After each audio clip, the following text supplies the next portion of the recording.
하나님 말씀 딱 한 구절입니다. 느헤미야서 8장 10절 다 함께 읽겠습니다. 느헤미야가 또 그들에게 이르기를 너희가 가서 살진 것을 먹고 단 것을 마시되 준비하지 못한 자에게는 나누어 주라. 이날은 우리 주의 성일이니 근심하지 말라. 여호와로 인하여 기뻐하는 것이 너희의 힘이니라 하고. 기도하겠습니다. 하나님 감사합니다. 여호와를 기뻐하는 것이 너희의 힘이다 라고 하는 느헤미야의 말씀을 통해서 우리의 삶에서 어떻게 이 진정한 힘, 하나님에 대한 감사와 기쁨이 우리 안에 있을 것인가, 오늘 말씀을 통해서 깨닫게 되길 원합니다. 은혜를 베풀어 주시고 자비와 공유를 더하여 주시옵소서. 예수님 이름으로 기도드립니다. 아멘. 여러분들은 젊었을 때 이제 다 데이트를 하셨을 텐데, 이 데이트 코스를 보통 어디로 정하셔서 이제 데이트를 하셨습니까? 저는 첫째 이 데이트 코스를 잡을 때 돈이 없었어요. 가난했기 때문에 돈이 되도록이면 적게 드는 코스를 좀 택했습니다. 그리고 두 번째, 저보다는 저희 집 사람이 기뻐하고 즐거워할 만한 곳이 어디냐, 이 코스를 그렇게 거기에 맞추는 거죠. 그렇게 해서 해야 이제 데이트를 좀 잘할 수 있습니다. 자, 이렇게 이제 여러 가지 하다 보니까 반응이 제일 좋았던 코스가 인사동에서 삼청동으로 가는 코스입니다. 여기 돈이 안 들어요. 우선 걷기라서요. 그 다음에 두 번째는 볼 게 많아요. 그리고 이제 특별히 그 당시에 이제 저희 그 데이트 할 때만 해도 30년 전 얘기니까 그때 이제 그 화랑들이 조금씩 생기기 시작할 때입니다. 그래가지고 중간중간에 그 화랑에 들려서 그림이나 이런 걸 구경하면 참 의외로 좋은 게 많았어요. 그래서 문화적인 그런 걸 누릴 수 있었다라는 게 있었습니다. 삼청동으로 올라가다 이제 마지막에 한 군데 머물 때가 좋은 데 나오는데 프랑스 문화원이 있는데 거기서 영화를 굉장히 싸게, 프랑스 영화를 굉장히 싸게 볼 수 있었습니다. 그리고 거기 카페에서 차도 아주 싸게 그 디자인이 아주 독특한 곳에서 앉아서 이렇게 머물 수 있었습니다. 그래서 데이트 코스를 그렇게 인사동으로 해서 삼청동에 이르는 그 갤러리들을 쭉 들르면서 이제 프랑스 문화원에 가서 카페에서 차 마시고 영화 보고 오면은 돈도 적게 들고 하루를 아주 참 이렇게 보낼 수 있습니다. 근데 이제 그런 걸 하면서 이제 느꼈던 건데요. 사람이 이제 일상적인 일에 지칠 때가 있잖아요. 먹고 살고 직장 생활하고 또 여러 가지 그 자기 어떤 뜻이나 목표를 이루기 위해서 막 혼자게 살면서 사람이 힘을 잃어갑니다. 지칩니다. 근데 그 힘을 잃어버리고 지치는 건 이유가 뭘까? 이런 생각을 많이 했는데, 여러분, 사람이 힘을 잃어버리고 지치고 그 다음에 의욕을 상실하는 이유가 뭘까요? 육체의 피로 때문이다. 맞습니다. 피로하면은 만사가 귀찮습니다. 만사의 의욕을 상실합니다. 그래서 힘을 상실하고 할 때 이제 뭘 해야 되느냐? 잘 먹고 잘 쉬어야 돼요. 일단 잘 먹고 잘 쉬는 게 최고입니다. 그래서 피로할 때는 잘 먹는 것, 잠자는 것 굉장히 중요합니다. 어떤 사람은 먹는 데서 힘을 얻는 사람이 있고요.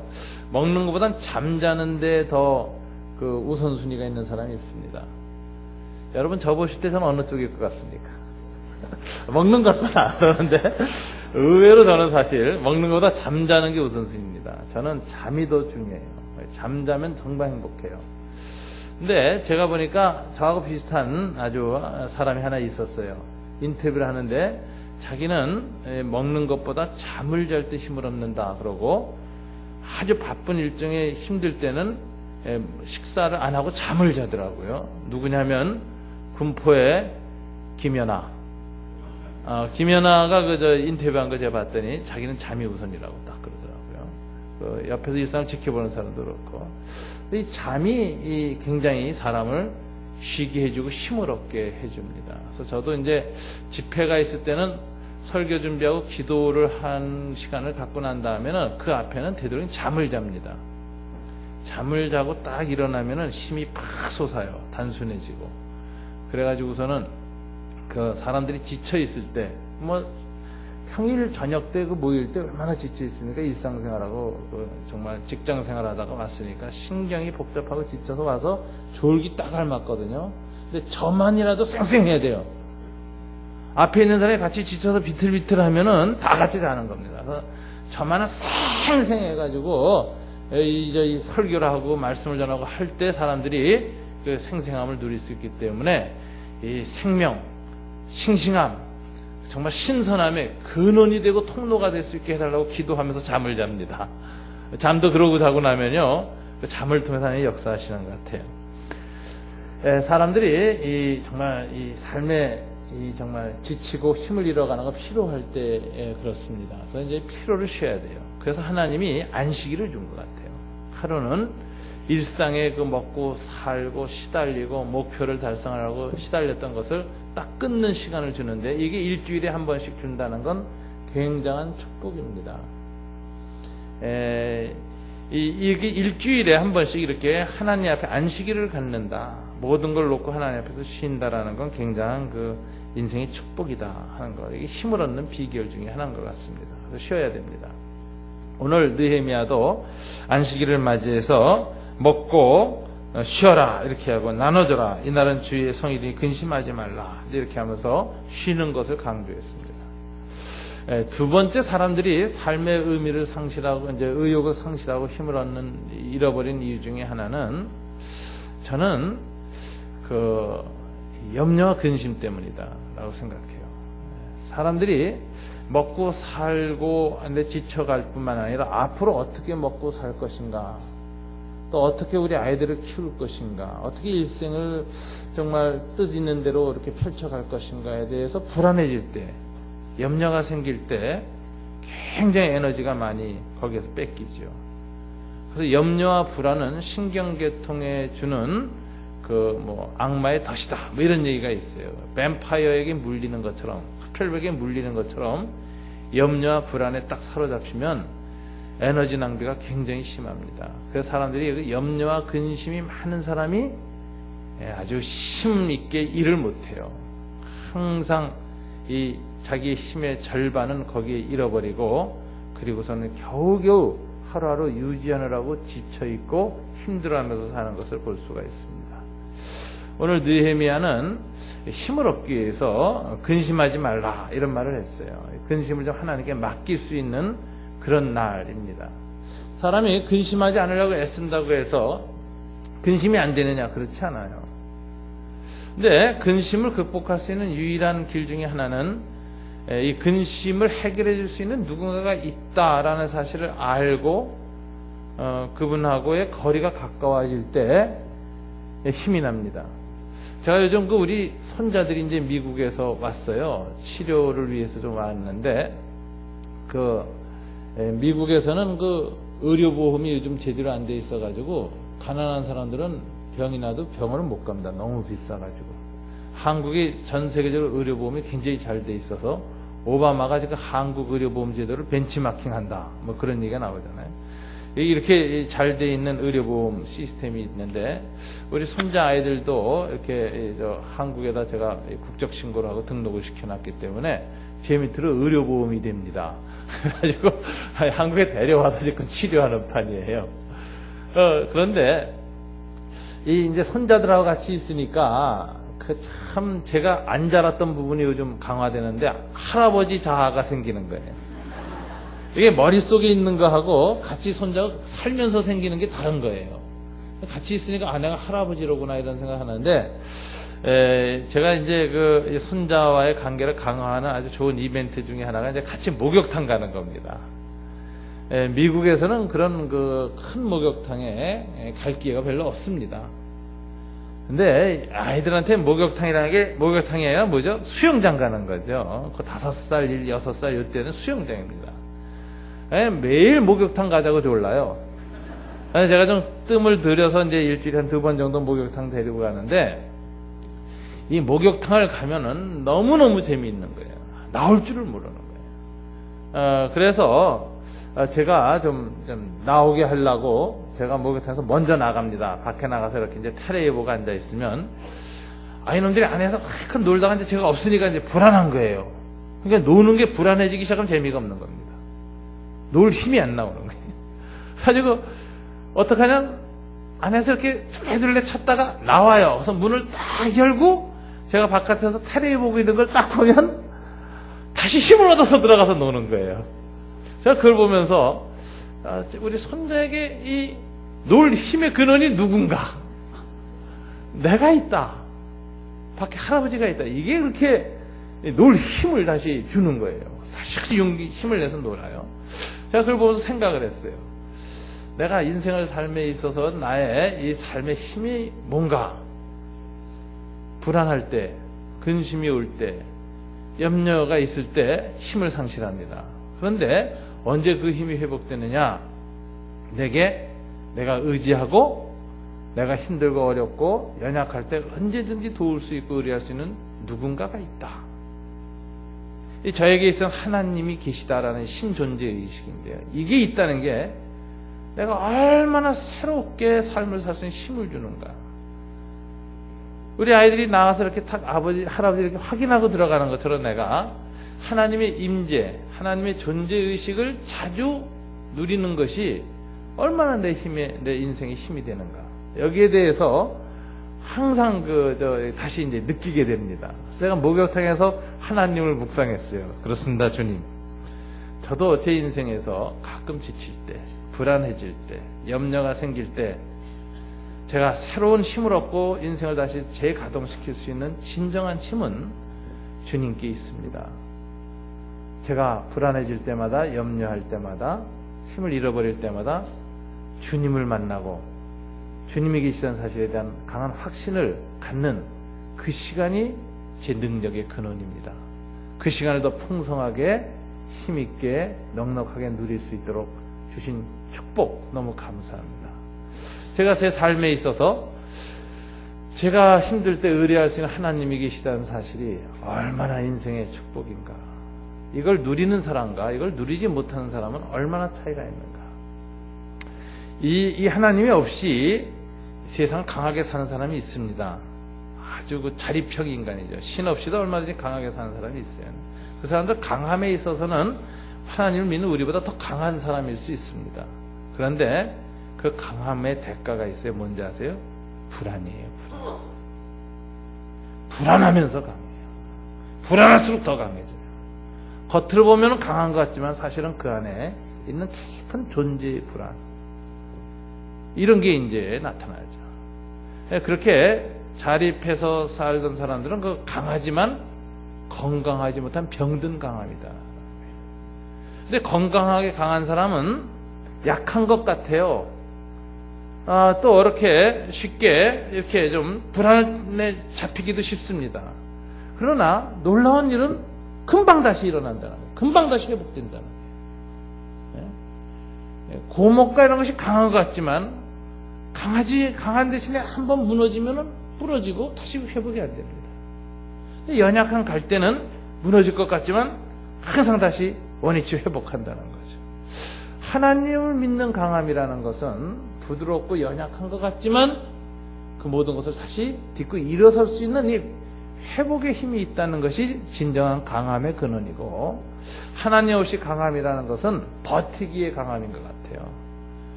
그러다가 어느 순간 한번 무너지면 회복이 불가능합니다. 대부분 언제 무너지냐면요, 병들었을 때, 무력해졌을 때, 죽음 앞에 있을 때 하나님 없이 강했던 사람들의 이 공포와 두려움이 아주 심한 걸 봅니다.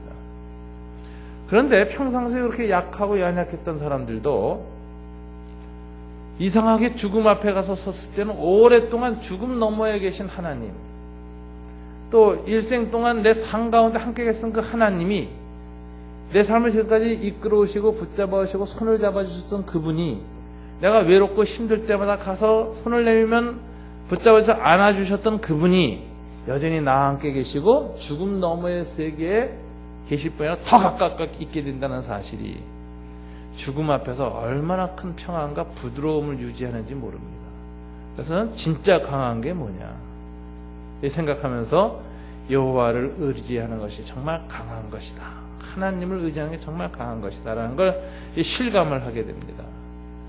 사람들이 힘을 잃어버리는 이유는 피로고, 두 번째는 불안입니다. 마음의 피로죠. 마음의 피로, 마음의 염려, 이게 불안입니다. 이것이 있는 사람들은 정말 강해야 될 때 강하지 못하고 부러지고 넘어지는 것을 보게 됩니다. 그래서 오늘 느헤미야는 이걸 아주 굉장히 잘 알았던 것 같아요. 그래서 이스라엘 백성들에게 신앙생활을 어떻게 하는 것이냐, 첫째로 안식일을 풍성하게 보내는 것이다. 삶을 좀 즐길 수 있는 것이다. 삶을 누릴 수 있는 것이다.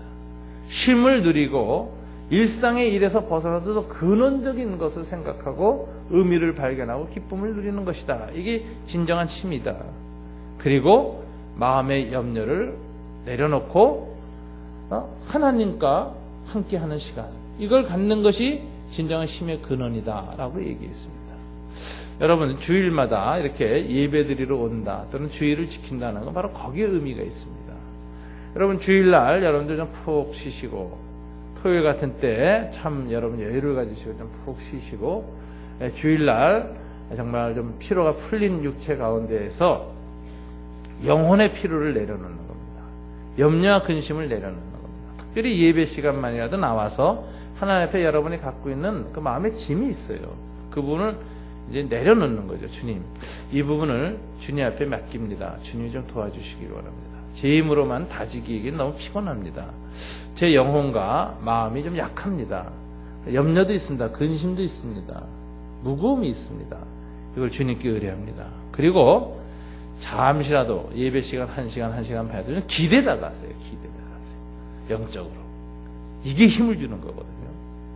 이걸 날마다 반복하는 사람, 일주일마다 반복하는 사람, 다른 겁니다.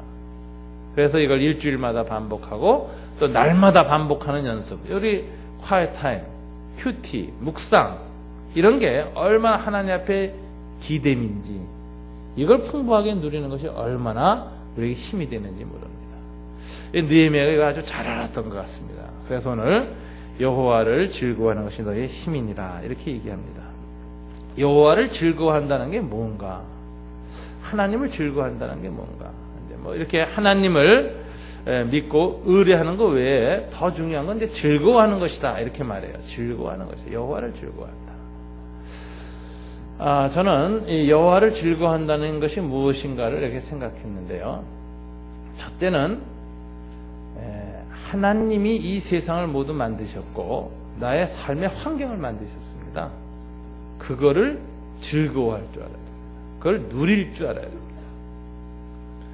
제가 이제 아까 데이트 얘기도 꺼냈습니다만은, 언제 이 세상의 일상적인 피로에서 벗어나서 이 세상의 참 아름다움, 이 세상의 선함, 이 세상에 있는 그 진리 또는 진실함의 아름다움에 마음이 막 감동이 되고 뛰고, 그리고 이 세상은 살만한 세상이다. 이 세상은 존재할 가치가 있다. 내가 하나님이 나를 부르시기 전에는 숨이 이렇게 뛰는 동안에는 내 주변의 환경, 내게 주신 이 모든 것을 내가 정말 즐거워하고 누려야 되겠다. 여기에서 사람의 힘을 얻습니다. 그래서 이 아름다움을, 이 감동을 받는 사람은요, 아름다운 걸 볼 때 감동만 받을 뿐 아니라 힘을 얻어요. 세상은 아름답다. 이 아름다움 때문에라도 나는 참 세상에 존재할 가치가 있다. 선한 일을 보고 힘을 얻는 사람들이 있어요. 어떤 사람은, 그런 사람들은 이 세상의 선함에 대해서 감동받을 때, 선한 사람들을 만날 때, 선한 일을 목격할 때 굉장히 삶의 의미와 보람을 느낍니다.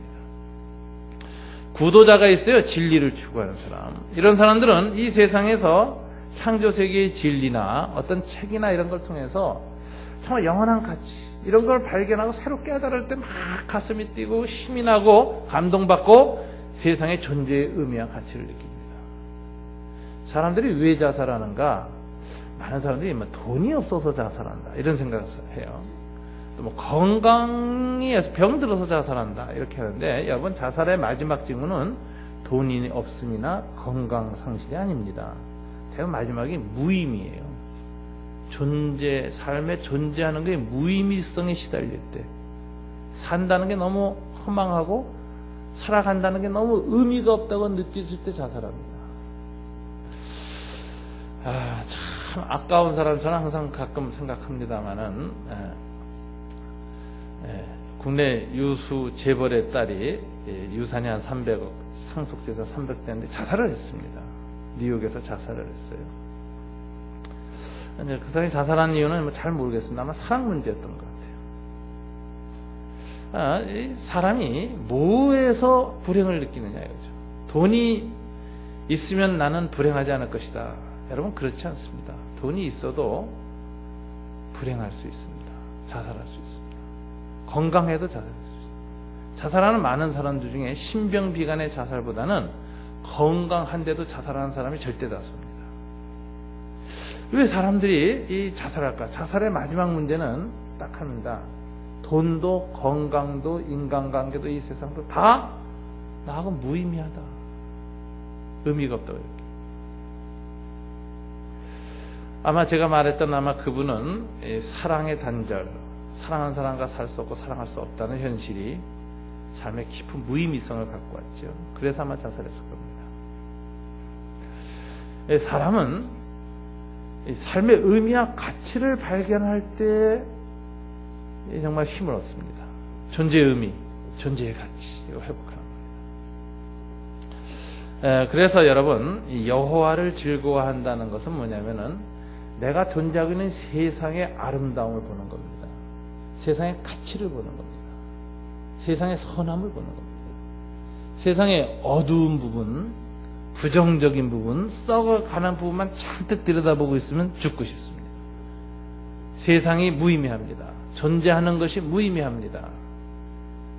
그런데 세상의 아름다움, 세상의 선함, 세상의 찬란함에 자꾸 시선을 주면요, 존재하는 모든 것이 아름답습니다.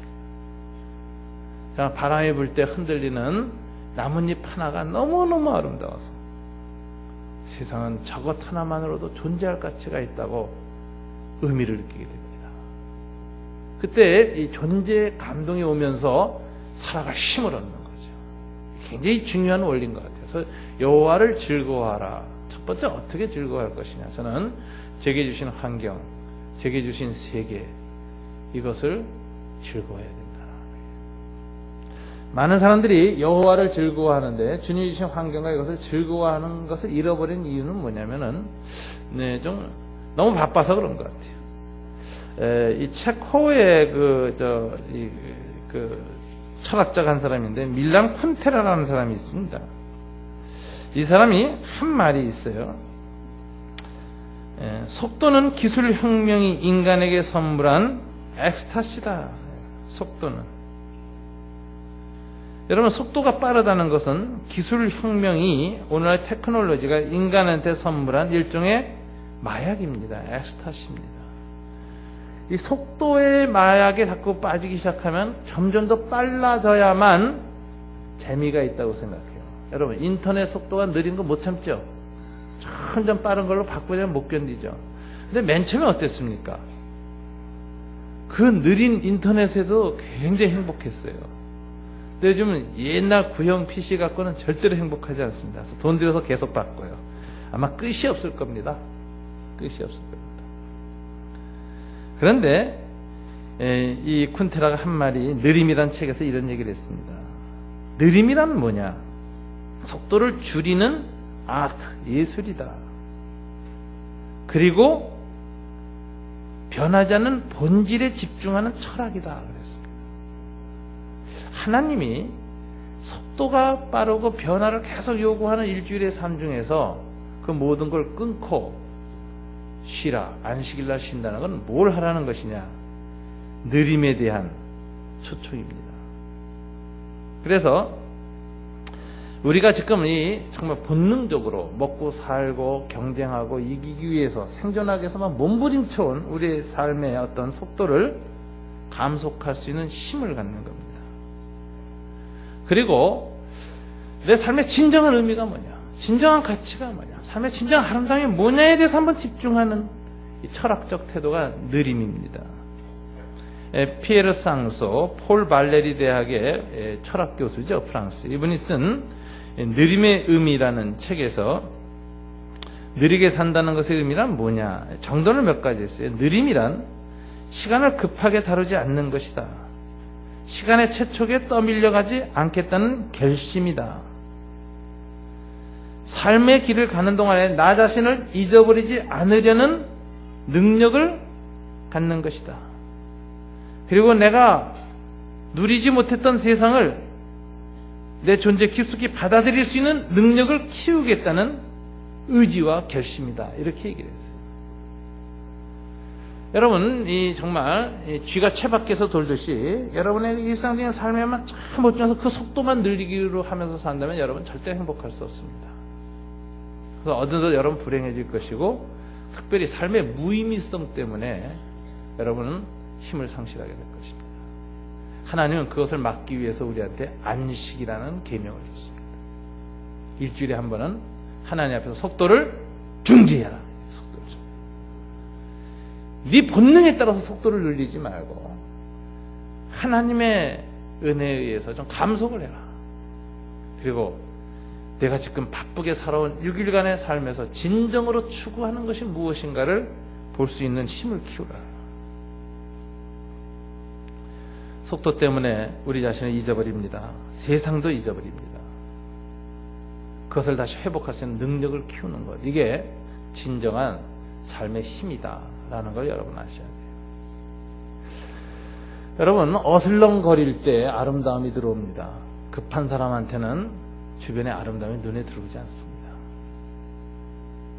이 급한 사람은 항상 우리 욕망을 충족시키는 일에 빠르기 때문에 만족을 느끼고 끝나요. 그러니까 배고픈 사람은 음식 먹고 나면 만족 느끼잖아요. 만족으로 끝나요. 근데 만족과 다른 차원의 인생에는 있는데 그걸 우린 감동이라고 부릅니다. 감동. 만족은 한 번 만족하고 나면, 배부르게 먹고 나면 몇 시간 동안 더 먹고 싶지 않죠. 근데 감동은 달라요. 감동은 우리의 영혼과 우리의 존재의 깊은 곳에 무의식 속에 숨어있는 욕구를 채워주기 때문에 이것은 육체화하고 다른 부분이라서 한 번 만족했다고 시간이 이렇게 가지 않습니다. 실증이 나지 않습니다. 더 누리고 싶어요. 더 근원적인 것이, 더 감동받고 싶어요. 감동은 계속 감동받고 싶은 그런 감동에 대한 깊은 갈증을 불러일으키는데, 감동은 주로 인간이 언제 받느냐? 아름다운 거 먹고 누리고 즐겨서 받는 것이 아니라 인간의 가장 깊은 존재 속에서 나오는 욕구, 사랑받고 싶은 욕구, 이런 데서 나오는 거예요. 누군가한테서 사랑받고 있고 나는 사랑의 존재다 라는 것이 채워질 때, 그 영혼의 깊은 갈증이에요. 그게 채워질 때 감동을 받는 거예요. 여러분 언제 울어요? 감동받아서. 사랑의 노래에 울지요. 사랑의 영화에 울지요. 인간에게 있는 깊은 사랑을 볼 때 감동받아서 우는 겁니다. 아까 우리 이정채 장로님이 그 목자의 기도회에서 하모니라는 영화를 좀 보라고 추천을 했어요. 감옥 안에서 피어나는 무슨 얘기인 것 같은데 제가 보기에 분명히 사랑 얘기입니다. 왜냐하면 박랑숙 권사님이 내내 울었다 그러는데, 그 사람이 우는 건 감동인데, 감동은 사랑에서 오는 거예요. 사랑의 감동이 사람을 울게 합니다. 여러분이 세상을 살아가면서 하나님이 만든 이 세상 환경에서 깊은 감동을 느끼는 그런 시간을 갖는 것, 이것이 여러분의 진정한 힘이 됩니다. 그래서 주님은 주일날 여호와를 즐거워하라고 했습니다. 저는 주님이 주신 환경을 즐거워한다는 게 뭐냐라는 생각을 했어요. 하나님은 마치 화가와 같으시다. 갤러리의 화가와 같으시다는 생각을 해요. 우리 인생 화랑에 딱 들었으면 찬란하고 아름다운 그림도 있습니다. 그러나 때로는 어둡고 고통스러운 그림도 있습니다. 피할 수가 없어요.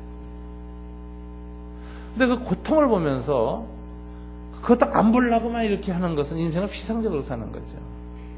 그럼 피할 수 없는 깊은 고통이 있습니다. 화가 중에 뭉크라는 화가는 인간의 고통을 주로 많이 그려냈죠.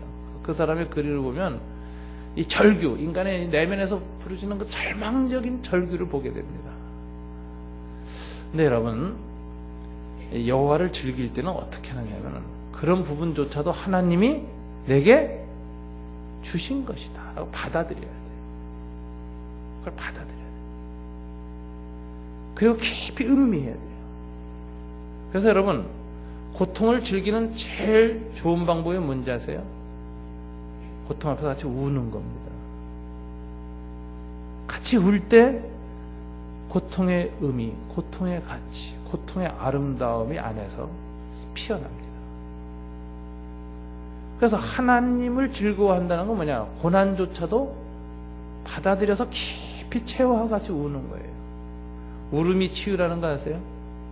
사람이 충분히 울지 않을 때 병이 납니다. 고통이 올 때에는 무자비하게 울어라. 무조건 울어라. 이런 얘기가 있어요. 깊이 끝이 날 때까지 울어야 돼요. 울음의 끝에 이상하게 기쁨이 섭니다. 희망, 평안이 옵니다. 그래서 인생의 깊은 평안, 깊은 힘, 깊은 희망은 놀랍게도 깊은 울음 끝에 온다는 걸 아셔야 됩니다. 의학자들도 그래요. 깊이 울고 나면 우리 뇌신경계통에서 엔돌핀이 솟아나기 시작해요. 이상하게. 이게 이 회복의 힘이 하나님의 창조의 힘이에요. 영혼도 마찬가지입니다. 그래서 여호와를 즐거워한다는 게 뭐냐? 저는 이렇게 말씀드리고 싶어요. 여러분 인생 중에 아주 고난을 당할 때, 어려움을 당할 때, 힘든 일을 당할 때 주님 앞에 이렇게 물어요. 주님, 저 지금 죽겠습니다. 죽을 것 같습니다. 너무 힘듭니다. 너무 고통스럽습니다. 눈물 줄줄 흘리는 겁니다. 부르짖는 우는 겁니다. 너무 힘들어요, 주님. 그러면서 이렇게 말하는 거예요. 주님, 너무 힘들지만 이것을 주님이 주셨죠? 주님은 저희한테 항상 가장 선한 걸 주시죠? 저를 사랑하시니까요. 하나님 저를 사랑하시죠? 사랑하시는 주님이 이걸 줬다면 이것은 결코 나쁜 게 아닐 겁니다. 너무 힘들지만, 고통스럽지만 이것은 항상 제게 좋은 것이 될 것이라고 저는 믿습니다. 그래서 감사합니다. 받아들이겠습니다. 이길 힘을 주세요. 울면서 감사함으로 받아들일 때 그걸 이길 힘을 주시고 결과가 항상 선합니다. 1월 첫째 주 우리 지선자매의 간증을 들었습니다. 뭐죠? 그 무서운 끔찍한 고난조차도 그리스도 안에서 받아들일 때, 주님 안에서 울 때, 이게 저는 여호와께서 주신 우리의 삶을 리조이스하는 거라고 생각해요. 고통도 리조이스할 수 있습니다. 거기에서 진정한 힘이 나옵니다. 그래서 우리에게 있는 진정한 힘은 고난을 이기는 힘이죠. 우리에게 다가오는 그 모든 것에 무너지지 않고 다시 일어나는 힘입니다. 회복의 힘. 올 1월 달에 우리는 계속 느헤미야서를 얘기하면서 회복이라는 주제가 되는데 회복의 힘입니다. 근데 이 회복의 힘은 어디서 나오냐? 느헤미야는 단 하나예요. 여호와를 즐거워하라. 여러분 주변에 여러분을 힘들게 하는 사람이 있습니까? 우리는 그 사람이 떠나가기를 원합니다. 근데 한번 멈춰서서 깊이 생각하고 의미를 발견하면요, 하나님이 그 사람을 내 삶에 붙이신 이유는 뭘까? 힘들지만 그 사람이 내게 있는 게 가장 유익하기 때문에 하나님이 붙이셨다. 하나님, 그 사람을 붙여주신 걸 감사합니다. 이 일을 통해서 제가 많은 걸 배울 수 있고 성숙할 수 있기 때문입니다. 그래서 힘든 사람도 여러분 리조이스 하십시오. 이게 주일날 일어나는 거예요. 이게 예배하는 자에게 일어나는 일입니다. 여호와를 즐거워하라. 이것이 너의 힘이니라. 여러분, 우리 인생에 다가오는 모든 아픔, 모든 만남, 모든 환경들, 선하신 하나님이 내게 주신 것이라면 그것을 받아들이고 리조이스 할 수 있는, 즐길 수 있는 힘을 주십시오. 그럴 때 그 즐김이 우리에게 엄청난 힘이 됩니다. 이제 갤러리를 이렇게 방문하다 보면 아주 예상의 아름다운 그리 와서 너글 입고 볼 때가 있고요. 예상의 인간의 어떤 고통스러운 단면을 드러내는 그 그림 앞에서 깊은 인간의 삶에 대한 연민과 아픔 속에서 성찰이 생길 때가 있어요. 그래서 하나님의 창조 세계, 하나님의 그림들을 본다는 건 너무너무 아름다운 겁니다. 인생에서 의미 있는 겁니다. 그리고 그걸 볼 때 가치를 느껴요. 존재할 가치. 이 세상은 아름답고, 이 세상은 선하고, 이 세상은 힘들지만 여긴 진실이 있다, 진리가 있다. 그것 때문에 존재할 가치가 있다, 아직도 살아야 할 의미가 있다, 아직도 추구해야 할 무엇인가 인생에 너무 많이 남아있다. 그래서 힘든 가운데서도 다시 살 수 있는 힘을 얻게 됩니다.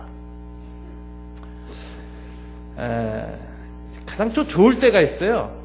어떤 글이 앞서 넋을 잃고 너무 좋다라고 이렇게 보고 있는데 그 작가가 거기 있는 거예요. 그럼 어떡할까요? 당장 그때는 그 전람의 화보를 sab니다. 돈 주고. 딴 땐 잘 안 사요. 화보를 딱 사가지고 그분한테 가서 사인을 받아요. 이 내가 의미 있고 가치 있고 삶에 힘을 준 어떤 감동을 준 누군가와 인격적 교제를 했다는 것처럼 오래 남는 게 없어요. 그래서 그 사람이 사인한 화보를 갖고 있거나 그 사람과 만나서 함께 그림을 보거나 함께 사진을 찍거나 이러고 나면은 그 일이 오랫동안 나한테 힘이 되고 아름다움이 되고 정말 감동을 이렇게 다시 이 여운을 남겨줍니다. 인생도 마찬가지인 것 같아요. 하나님이 창조하는 이 세계 여러분 즐기시지만 때로는 창조주신 그분을 만나시는 것 큰 힘이 됩니다. 저는 그런 측면에서 축복을 받았다고 생각해요. 나는 내 인생의 창조주를 만났다. 내 인생을 다스리시는 분을 만났다. 내 인생을 내 능력보다 더 풍부하게 하실 분을 만났다. 그리고 그때마다 나는 깊은 감동에 사로잡히고, 그리고 이 세상에서 아무리 험한 일, 어려운 일, 힘든 일을 당해도 무의미와 허무함에 시달리지 않고 절망하지 않고 그 의미를, 그 가치를, 그 아름다움을 깊이 받아들일 수 있는 삶의 태도를 갖게 되었다. 그분 때문에. 이게 제 인생에 얼마나 큰 힘인가 하는 생각을 합니다.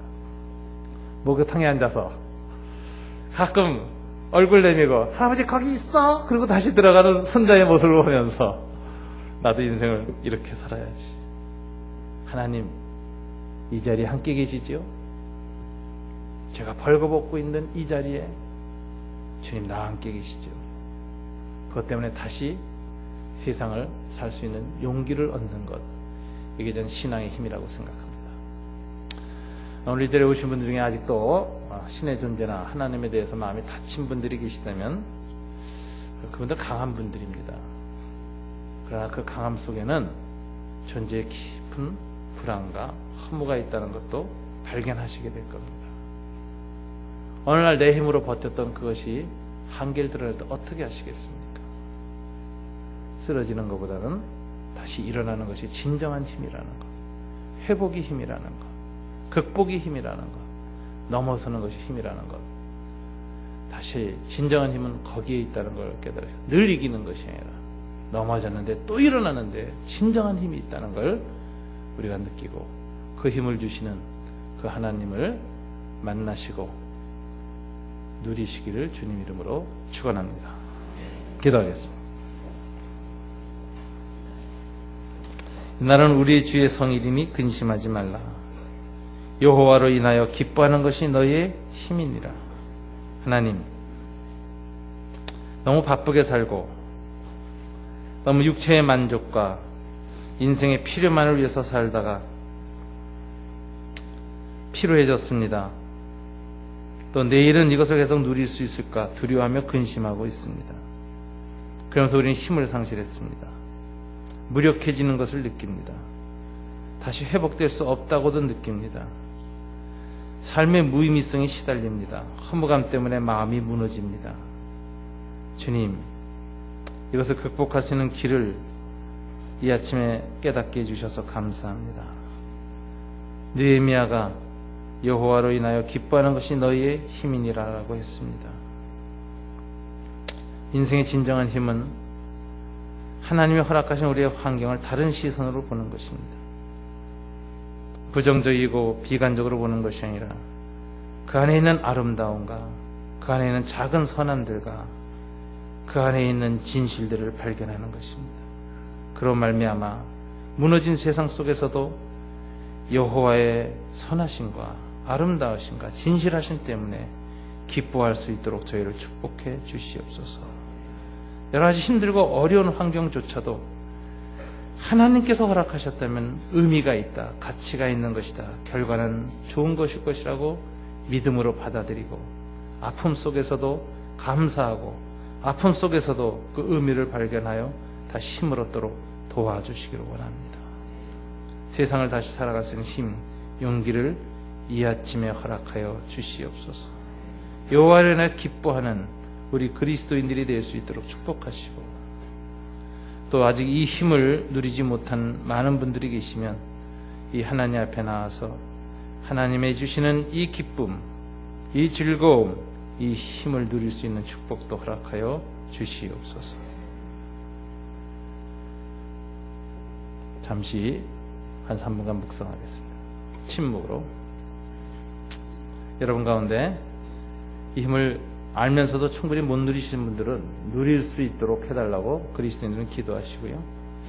아직 예수님 영접 안 하신 분 혹시 계시면 정말 주님이 신이 우리 시에 존재하시고, 그리고 내가 그분을 만날 수 있고 그분이 창조한 세계 안에서 새로운 만남을 잘 살아갈 수 있는 기회를 누리고 싶은 마음이 있으신 분은 그 마음을 조용히 마음속으로 가다듬으십시오. 그 마음의 가다듬 자체가 하나님께 드려진 기도가 되기 때문에 그렇습니다. 우리 한 3분간 침묵 기도하겠습니다.